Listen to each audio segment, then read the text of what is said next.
my lovelies, let's continue with the series of miracles in my life.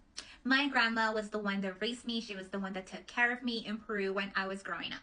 The night before, I had a conversation with my grandma where she had told me how proud she was of me. She went into detail about all the specific things that I was doing right.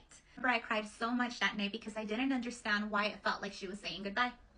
Then the next day, I get the call that she had a massive stroke. She was in a coma. She was not going to make it through the night. My sisters and I decided that we had to go and say our goodbyes.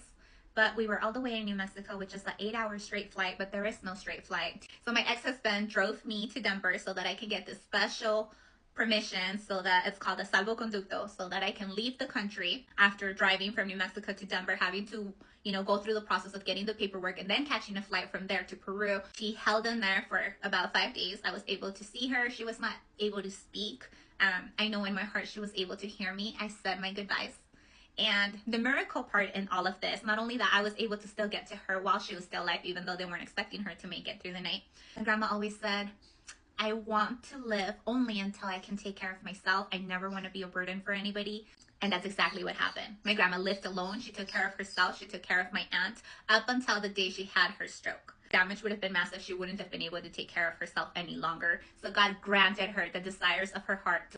And even though I was heartbroken because she had been like my mom growing up, and even though it hurt to lose her, I was glad that God granted her what she always wanted.